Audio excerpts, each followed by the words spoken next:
Selon une étude récente de PwC, 60% des dirigeants français pensent que leur organisation disparaîtra d'ici 10 ans si leur modèle d'affaires n'évolue pas. Alors, dans un contexte où 6 limites planétaires sur 9 sont déjà dépassées, où 2/3 de la planète pourrait manquer d'eau et où 40% de la population vit sous un régime autoritaire, oui, les entreprises ont un rôle à jouer et leur modèle d'affaires doit nécessairement évoluer pour avoir un véritable impact sur leurs parties prenantes. Au-delà d'être rentables, les leaders de demain sont ces entreprises qui auront su tisser un lien de confiance unique avec leurs parties prenantes. Ce lien, c'est ce qu'on appelle leur capital social. Je suis Nathalie Descoux. Dans ce podcast, je pars à la rencontre de celles et ceux qui, par vision, conviction ou tout simplement pour une question de survie, ont repensé le modèle d'affaires de leur entreprise ou leur industrie pour le rendre plus durable. Quel a été leur détonateur ? Comment ont-ils fait ? Quel impact sur leurs parties prenantes ? Quelle valeur cela a-t-il créé pour l'entreprise ? Ensemble, nous découvrirons les business models du futur et tenterons de vous inspirer pour que vous aussi, vous transformiez votre entreprise, votre marque ou encore votre direction en vue de générer plus de valeur et plus d'impact pour vos parties prenantes. Vous écoutez Capital Social, le podcast qui décrypte les business models du futur. Bienvenue! Chères auditrices, chers auditeurs, bonjour! Aujourd'hui à ce micro, pour ce 3e épisode de Capital Social, j'ai l'immense plaisir de recevoir une femme, et pas des moindres, Blandine Mercier. Forte de ses 22 ans d'expérience, Blandine vient tout juste de lancer HelloMaster, qu'elle a cofondé avec son associé Christophe Serré. Alors, HelloMaster, c'est le premier réseau social professionnel réservé exclusivement aux cadres et dirigeants de plus de 20 ans d'expérience et qui ambitionne de révolutionner le marché de l'emploi de façon durable en plaçant les compétences au cœur de son algorithme. Avant cela, Blandine a travaillé pendant plus de 15 ans au sein du groupe Publicis, où elle dirigeait Marcel, l'agence française la plus récompensée pour sa créativité. Elle y a entre autres accompagné de grandes marques dans leur stratégie de communication avec un accent particulier sur les projets à impact.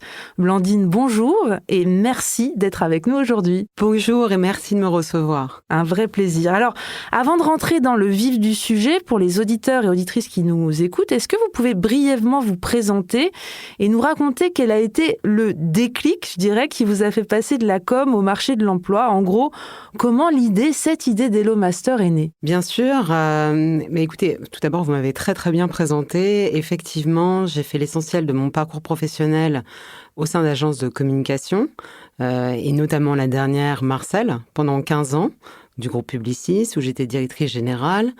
J'ai eu la chance d'accompagner des grandes marques dans leurs projets de communication et notamment dans des projets à impact. Alors, je vais vous citer quelques projets à impact.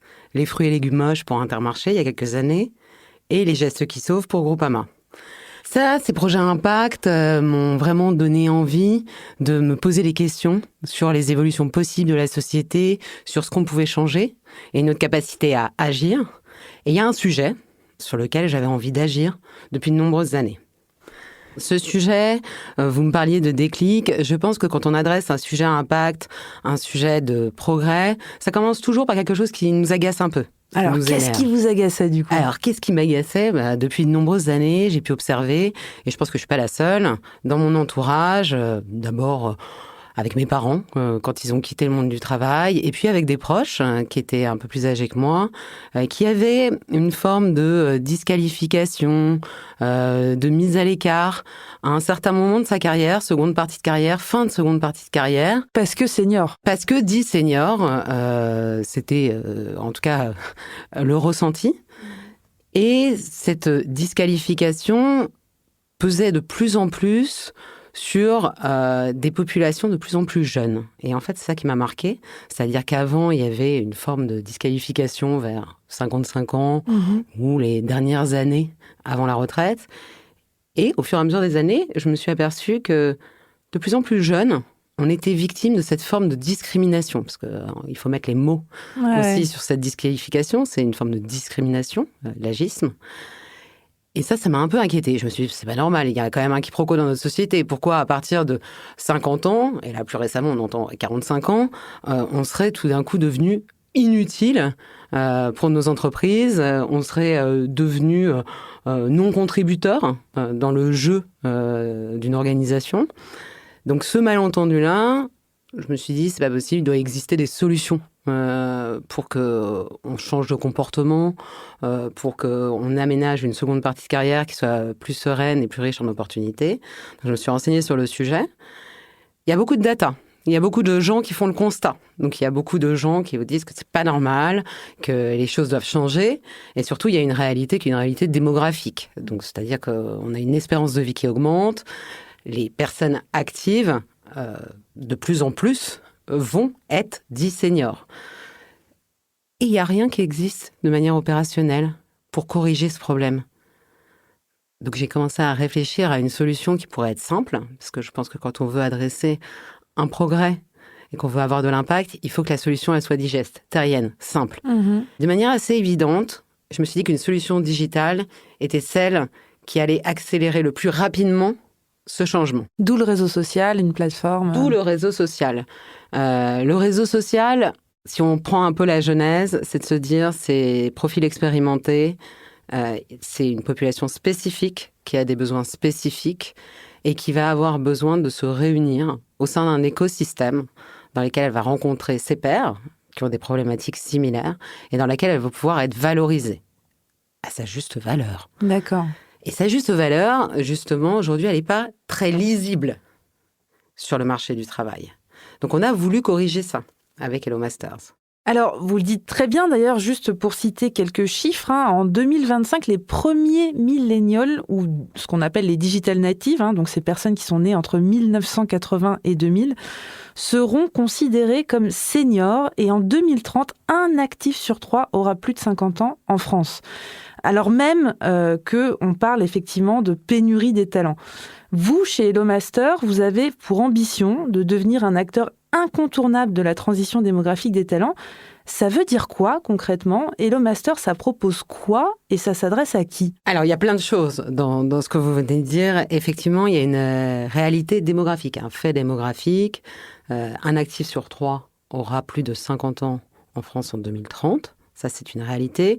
Et si on se focus sur la population des millennials, un tiers aura plus de 45 ans en 2030. Ce mouvement démographique, cette transition démographique, elle va avoir plusieurs conséquences. La première conséquence, c'est que chaque année, ça va engendrer 800 000 postes ouverts. Et je vais vous faire... Vous êtes en France? En 800 000... France, ouais, en France. Ouais. Entre les créations de postes et les départs ouais. d'actifs du monde du travail, parce que départ à la retraite, 800 000 nouveaux postes.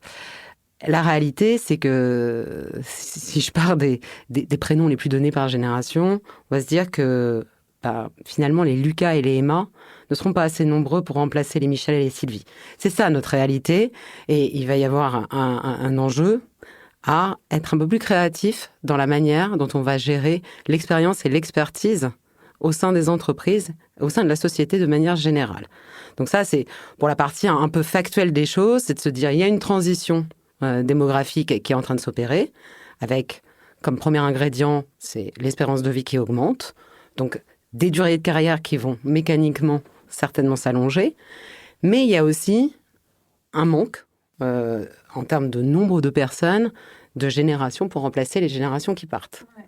Donc il va falloir que... Ça va rendre en fait l'expérience extrêmement plus rare dans le monde du travail. Donc quand une ressource elle est plus rare, elle est plus précieuse, elle est plus difficile aussi à identifier. Donc il nous faut des solutions opérationnelles pour identifier mieux cette expertise. C'est ce que propose Hello Masters. Ouais. Ok, donc ce que vous appelez, c'est intéressant quand vous dites expertise, c'est que vous allez au-delà du simple titre intitulé de poste que peut avoir un senior, si on l'appelle senior, etc. C'est, je suis par exemple Nathalie, j'ai plus de 20 ans d'expérience, concrètement je suis capable au-delà de mon historique de poste d'être extrêmement créative, ou je fais partie d'une association, etc. Et ça c'est valorisé en fait à travers Hello Master, c'est ça? Vous pointez du doigt quelque chose de très vrai, c'est généralement quand on est cadre et qu'on a plus de 20 ans d'expérience, on est un peu tous directeurs de quelque chose. Et ça, c'est la réalité. Sur les réseaux sociaux pro, on est tous directeurs. Bon, moi, j'étais directrice générale d'une agence de pub pendant très longtemps. C'était l'intitulé de poste qui me définissait. Il y a quand même fort à parier que j'ai pas tout à fait les mêmes compétences qu'une directrice générale d'une PME de volley roulant dans le Larzac. On va avoir des compétences similaires, c'est sûr et certain, mais il y a toute une somme de compétences, une granularité de compétences qui n'est pas racontée avec mon intitulé de poste.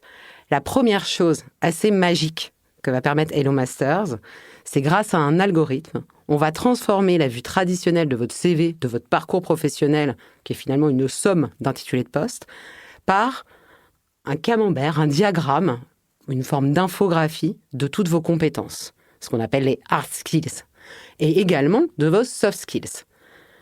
Cette nouvelle vue de votre profil, qui est beaucoup plus juste par rapport à votre singularité et votre expertise métier, ça va être un formidable outil de navigation au sein de l'écosystème Hello Masters. À partir de cette vue de compétences, on va vous suggérer les bonnes opportunités professionnelles qui sont adaptées. Alors ça, c'est hyper intéressant parce que du coup, entre guillemets, comment vous nourrissez la bête, si je me permets. C'est-à-dire que je rentre dans Hello Master et je vais... les informations que je donne à l'algorithme sont celles qui sont proches d'un CV. Est-ce que je les complémente d'autres informations? Et comment, sans révéler peut-être les secrets de l'algorithme, mais comment, du coup, est généré ce nouveau profil sous un angle un peu différent?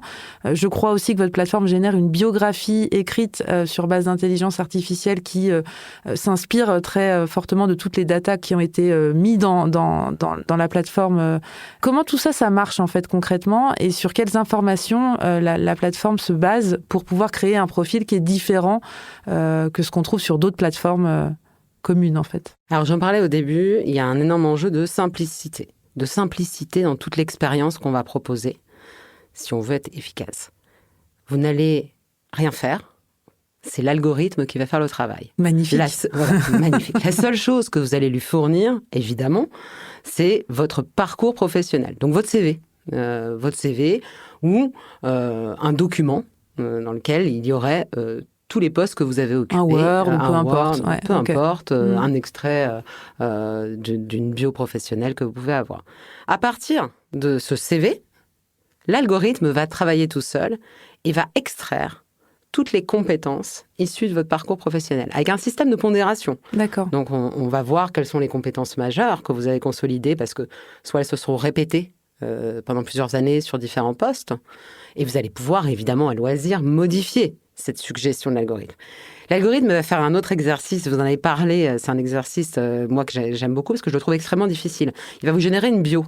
Vous savez, la bio, c'est ce qu'on vous demande pour vous raconter, vous pitcher en quelques lignes. C'est l'exercice de style le plus difficile, parce qu'on a l'impression d'écrire sa nécro. Totalement. On n'ose pas trop, en plus, être un peu conquérant sur les compétences, sur notre expérience. Donc, on est très humble dans la manière de faire. Et on a du mal à avoir un récit professionnel qui soit assez juste. Bon, là, l'algorithme, il y va vraiment. Donc, comme un journaliste, il va vous raconter. Et c'est déjà une première brique pour vous aider, vous, à vous raconter autrement et à identifier vos points de force et vos singularités. De la même manière, l'algorithme va vous générer vos talents, vos soft skills. Mm-hmm. Donc, aujourd'hui, en France, on en parle un peu comme des aptitudes qui viennent compléter des hard skills. Elles prennent de plus en plus d'importance dans les organisations, parce qu'on a des entreprises qui sont chahutées par des mutations, par des crises. Donc, les soft skills sont des éléments extrêmement importants au quotidien pour pouvoir gérer toutes ces mutations, tous ces bouleversements et faire preuve d'agilité dans les organisations. Et est-ce que pour générer ces soft skills, vous vous basez sur des datas uniquement que moi, utilisateur, je remplis ou également sur des datas qui viennent de l'extérieur, sans révéler de secret? Alors voilà, je vois que la secret sauce, je ne vais pas vous la donner. Okay. C'est un peu comme la formule du Golga de l'algorithme. Voilà, vous avez bien raison de tenter. Donc effectivement, on a un algorithme qui est unique au monde, qui va être composé de plusieurs choses, dont des référentiels de compétences. D'accord. Donc des référentiels de compétences de fédération professionnelle, de l'OCDE, etc., sur lesquels on a appliqué des modes de calcul qui nous permettent de générer des pondérations. Et évidemment, il y a de l'intelligence artificielle qui nous permet de remettre en forme toutes les datas qu'on va retirer de l'analyse de votre parcours professionnel. Donc là, on voit très bien, effectivement, vous l'avez bien décrit, comment ça fonctionne pour un utilisateur.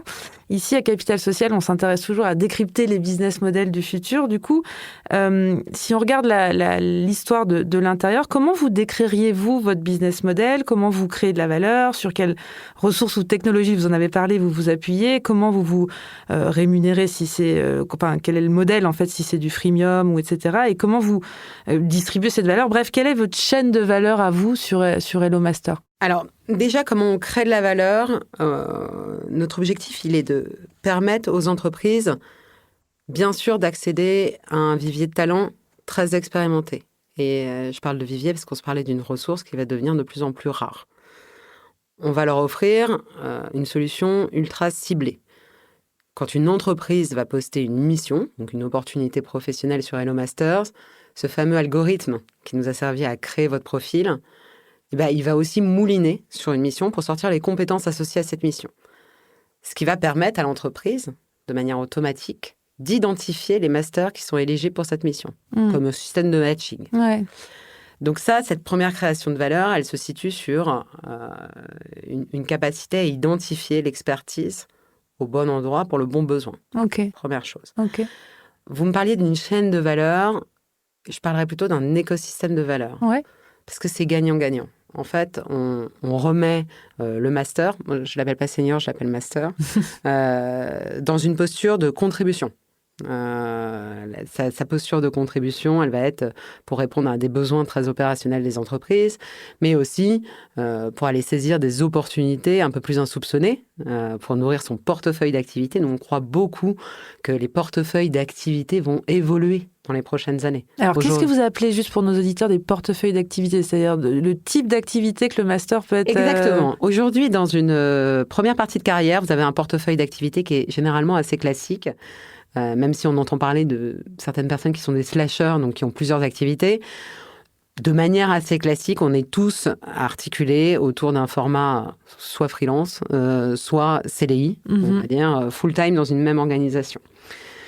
Demain, les projections qui sont faites par pas mal d'acteurs du recrutement, pas mal d'acteurs économiques, laissent à penser que les profils expérimentés vont plutôt se diriger vers une fragmentation de leur activité et vont délaisser le format du CDI classique full-time pour aller sur des formats beaucoup plus fragmentés avec de multiples activités. D'accord. Je m'explique, demain, ça va être tout à fait normal.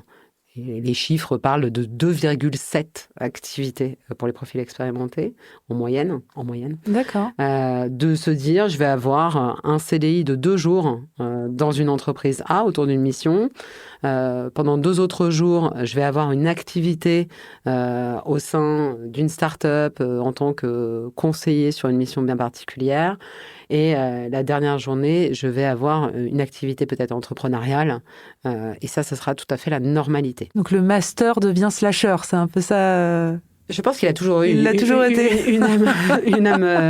âme de slasher parce que le master a vécu beaucoup de bouleversements dans l'entreprise. Ouais. L'entreprise a beaucoup changé ces dernières années. On a été confronté à pas mal de transformations. Donc on se parle beaucoup des transformations liées aux mutations technologiques, mais il y a eu aussi des transformations organisationnelles qu'on a tous vécues de plein fouet et les masters, les managers, souvent, les ont opérés. Quand on a parlé du Covid, c'est une transformation dans l'organisation du travail qui a été profonde, où on a dû réinventer nos lieux de travail, réinventer nos moyens de communication, réinventer nos processus au quotidien et aussi nos modes de management. Donc, les masters sont en superposition, en fait, pour aborder ce virage-là. Il y en a déjà beaucoup qui le font.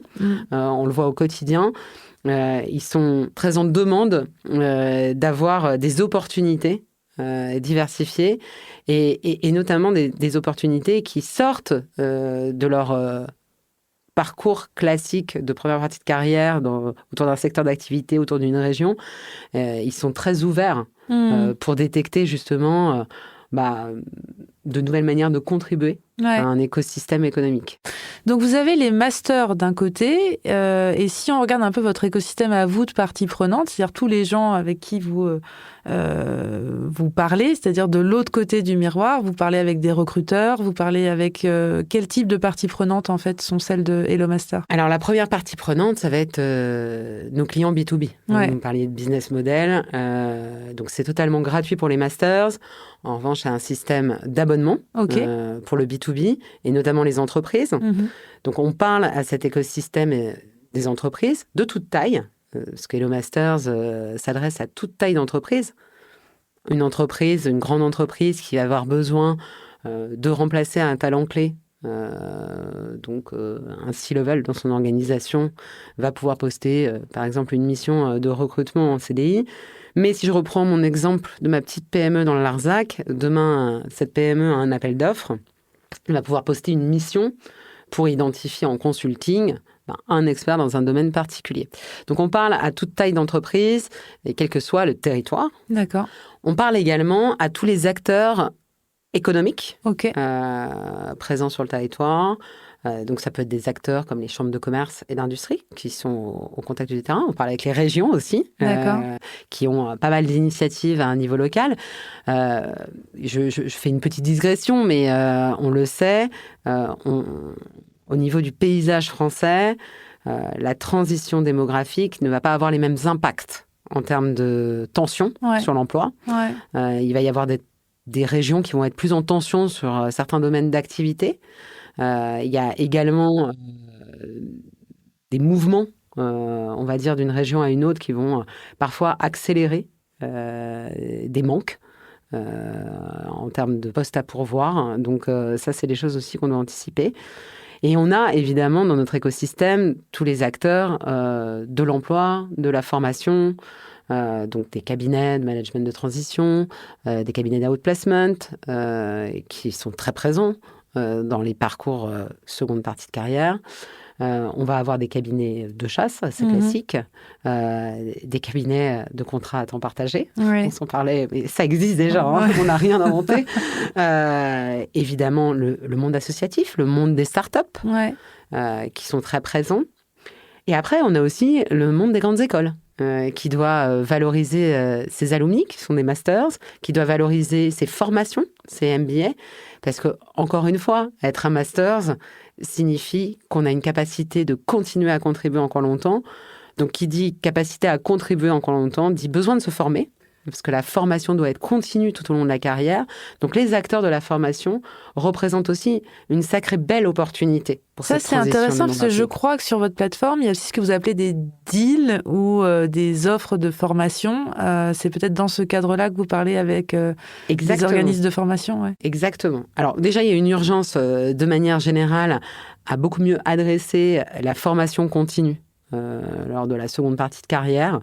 On le sait aujourd'hui, c'est un peu un point qui reste à corriger dans le parcours carrière. Et pour autant, nous, on va permettre aux masters d'accéder à des formations via l'espace DEALS. Cet espace DEALS va proposer un certain nombre d'opportunités de formation pour compléter soit des compétences que vous avez et que vous avez identifiées comme étant manquantes dans votre portefeuille de compétences, soit pour consolider des compétences que vous avez déjà et les remettre à niveau.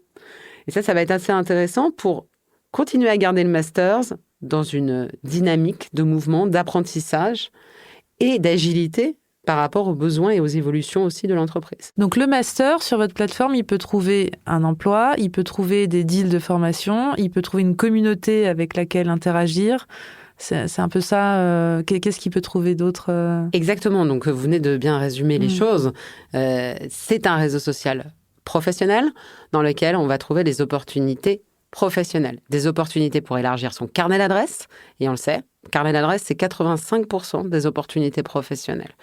Donc, il faut élargir tout au long de sa vie son carnet d'adresses. Trouver des missions, donc des missions professionnelles, opportunités professionnelles, et des opportunités de formation. Et dans les opportunités de formation, je rajoute aussi des événements qui peuvent vous intéresser, qui vont être extrêmement apprenants.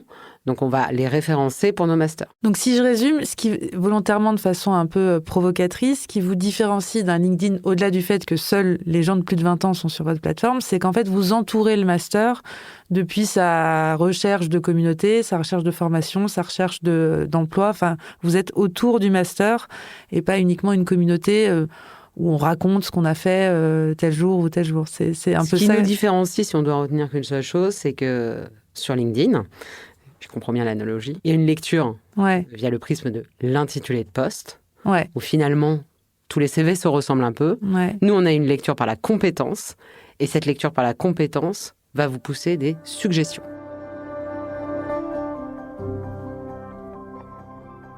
Vous avez un terme que j'aime beaucoup, vous parlez souvent de masterisation de l'économie. Est-ce que ça m'intéresse de vous entendre sur l'impact, puisque dans Capital Social, on s'intéresse évidemment à décrypter les business models, mais business model à impact. C'est quoi l'impact que vous souhaitez avoir avec Hello Master, au-delà du fait que effectivement les masters puissent trouver formation à leurs pieds, emploi à leurs pieds, réseau à leurs pieds, enfin puissent trouver chaussures à leurs pieds entre guillemets. Quel est l'impact que vous souhaitez véritablement avoir avec Hello Master ? Alors, il y a un impact assez évident, c'est aujourd'hui encore le sujet de la contribution des profils expérimentés reste un sujet qui doit combattre un certain nombre de stéréotypes. Donc, il y a un sujet d'urgence à changer la lecture qu'on peut avoir sur cette population. Donc déjà, si à horizon de 18 mois, on trouve que c'est tout à fait normal, en fait, de jouer à plein ces profils expérimentés, on aura déjà gagné quelque chose. Et je ne vais pas gagner tout seul, je vous le dis. On est nombreux à être sur le sujet. C'est plutôt une très, très bonne nouvelle. Maintenant, il faut se mettre en mouvement et il faut que ça devienne très concret. On a fait des constats. On a tous collectivement participé à une nouvelle lecture de la valeur de ces talents expérimentés. Il faut que concrètement, ils puissent contribuer au sein de nos organisations et qu'on arrive à redéfinir une nouvelle manière à la fois de les recruter, mais aussi de les activer tout au long de leur carrière. Et ça, c'est extrêmement intéressant. Donc, quand on se parle de masterisation de l'économie, on est assez convaincus que face à tous les défis, et je n'ai pas besoin de les citer, vous les connaissez, on les vit au quotidien, qu'ils soient économiques, géopolitiques, technologiques, on va avoir besoin de gagner en agilité, on va avoir besoin de prendre des décisions stratégiques beaucoup plus souvent, beaucoup plus vite. Donc, il va falloir se doter d'expertise pour répondre à ces grandes questions qu'on va tous se poser. Et cette expertise, elle va être beaucoup plus dure à identifier dans les années à venir parce que beaucoup plus rare. Et on veut faciliter les choses pour que cette expertise rencontre le bon besoin au bon moment. Est-ce que vous êtes une première mondiale ? C'est-à-dire, est-ce qu'il y a d'autres... Enfin, si je pose la question autrement, qui sont vos concurrents ? Et est-ce qu'il y en a d'autres dans d'autres contrées de cette planète qui ont eu cette idée de créer une plateforme sur la base des compétences et non pas sur les intitulés de poste ? La notion de compétence, c'est une notion qui... dans l'appréhension de la gestion des talents, n'est pas quelque chose de nouveau. Donc, la gestion des compétences et la lecture, justement, de nos collaborateurs via le prisme des compétences, ça a toujours été quelque chose qui anime les ressources humaines depuis une quinzaine d'années. La complexité autour des compétences, c'est que pour bien auditer les compétences que vous avez en interne, c'est très compliqué parce que vous allez passer par du déclaratif, il y a des outils à mettre en place et puis il faut suivre l'évolution des compétences parce que la formation se mettant sur des parcours, ça va enrichir les compétences. Donc pour monitorer et suivre. C'est très dur d'avoir une photo, en fait. C'est très dur. Évolutif, d'ailleurs. Ça demande beaucoup de temps. Et ça ne vous a pas échappé que les ressources humaines sont bien occupées et ont eu beaucoup de choses à faire. Donc, la gestion des compétences est malheureusement quelque chose qui est assez complexe à mener. Donc ça n'a rien de nouveau. En revanche, ce qui est nouveau, et là où on peut dire qu'on est une première mondiale, c'est que n'a jamais été abordé un réseau social dédié au profil expérimenté avec une nouvelle lecture qui casse l'approche traditionnelle dans le monde du travail. D'accord. L'approche traditionnelle, elle est faite autour du CV, de l'intitulé de poste. Nous, on casse cette lecture-là en passant par la lecture par les compétences, qui révèlent la singularité de chacun. Ok. Hyper clair. Alors, c'est quoi votre actualité ? Parce que vous vous êtes lancé il y a maintenant... 1 mois et demi. 1 mois et demi. Quelle est votre actualité et quelle est votre feuille de route, on va dire, sur les prochains mois ? Qu'est-ce qui va vous empêcher de dormir ou plutôt qu'est-ce qui va vous atteler sur les prochaines semaines ? Alors, c'est les soucis qui empêchent de dormir et c'est les rêves qui vous tiennent éveillé, on va dire. Une belle phrase. Donc, elle n'est pas de moi, elle est d'un créatif très talentueux chez Marcel, d'ailleurs. Quoi qu'il en soit, on est vraiment en plein dans cette période-là. C'est une folle aventure, l'entrepreneuriat qu'on découvre. Avec, on va dire, cette nouvelle appréhension du temps. Je pense que si on c'est amusant pour une master, l'appréhension du temps. L'appréhension du temps, mais c'est vraiment un sujet philosophique, je pense, pour tout le monde, pour les masters, pour moi, pour la société de manière générale. Quoi qu'il en soit, notre temporalité n'est pas la même que le reste des personnes. Donc nous, on a envie d'aller vite, d'avoir des résultats très rapidement. Et là où on est assez enthousiaste, c'est qu'on voit qu'il y a un engouement autour du projet.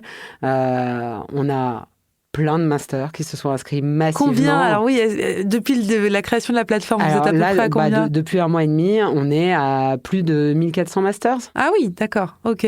Donc il y a un réel engouement sur le sujet. Et surtout, on s'aperçoit que la solution, elle était attendue.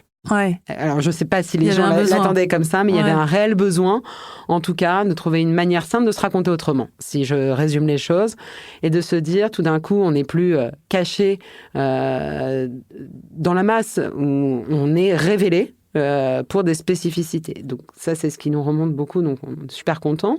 Et pas seulement pour les personnes qui cherchent un poste, vraiment, ça concerne tous les masters. Donc là, notre enjeu dans les prochaines semaines, et dans les prochains mois certainement, il est de continuer à nouer des partenariats stratégiques comme on est en train de le faire. Donc on rencontre un écosystème qui est très actif sur le sujet, que ce soit les DRH dans toute taille d'entreprise, que ce soit les régions, que ce soit les acteurs du recrutement, les acteurs aussi d'autres opportunités professionnelles auxquelles on pense moins, mais qui sont des acteurs qui peuvent intéresser nos masters, comme la reprise d'entreprise. C'est un vrai sujet qui est hyper enthousiasmant parce que en seconde partie de carrière, parfois on a envie d'entreprendre. Et entreprendre, ça peut être reprendre. Donc on a envie aussi de reconnecter ces deux mondes-là avec les masters et leurs profils expérimentés. On rencontre aussi des acteurs du conseil d'administration. D'accord. Vous savez, le conseil d'administration, on en parle tous un peu à un moment donné de ses carrières. On se dit peut-être qu'un jour, on va me demander de faire partie d'un conseil d'administration. En fait, il faut qu'on rende aussi ça plus facile. Donc ça, c'est assez intéressant de voir comment on peut transformer ce marché-là aussi. Donc, il y a beaucoup de rencontres, il y a beaucoup de choses à tester parce que c'est un écosystème digital et je pense que vous le savez. Vous êtes beaucoup renseigné sur les écosystèmes digitaux, donc vous savez, il faut pivoter tout le temps. Et pivoter, ça ne veut pas dire de changer de modèle ou changer de concept, mais il y a parfois des fonctionnalités que vous développez et que vous trouvez super cool. Et en fait, à l'usage, quand vos utilisateurs sont dans votre écosystème, soit ils s'en servent pas, soit ils trouvent ça nul, soit ils comprennent pas comment ça marche. Donc, il faut modifier les choses. Donc, on est dans une phase de perpétuelle évolution de notre écosystème. Et par ailleurs, tous les retours de nos utilisateurs, toutes les rencontres qu'on peut faire nous donnent des idées. Donc, comme on est assez créatif sur le sujet, on crée pas mal de nouvelles fonctionnalités. Donc, ne vous étonnez pas si vous voyez apparaître des fonctionnalités un peu tous les jours sur Hello Master, c'est normal. C'est que les retours ont bien été pris en compte. Ils sont inspirants. Et ils sont vraiment... les personnes qu'on rencontre sont extrêmement inspirantes. Parce que maintenant que ça existe, finalement, ça ne demande qu'à être amélioré. Vous savez, quand les choses existent, au moins, on peut les améliorer. Eh ben... Très beau mot de la fin. Je crois que ce sera l'amélioration, le mot de la fin. Je vous remercie, Blandine, grandement pour votre énergie. Merci à vous.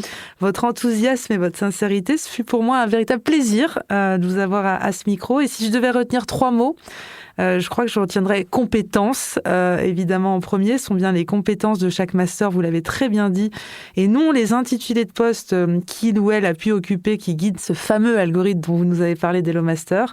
C'est ça qui crée de la valeur et c'est ça qui change tout. Un deuxième mot, vous l'avez très bien dit, je dirais, c'était transition. Vous proposez une solution durable à l'heure où, selon un rapport que vous m'aviez fourni quand on a préparé cette interview de Korn Ferry, d'ici 2030, je cite, « La demande pour les travailleurs qualifiés dépassera grandement l'offre et créera de fait une pénurie de talents à l'échelle internationale, représentant environ 85 millions de personnes. » Un chiffre que vous m'avez fourni et que je trouve assez parlant. Et puis le dernier mot, je pense, vous le dites très bien, c'est l'impact, avec une vision très très claire et cette ambition, je reprends vos mots, d'imaginer un futur où la diversité relationnelle et l'expérience sont les moteurs de l'innovation et de la croissance durable.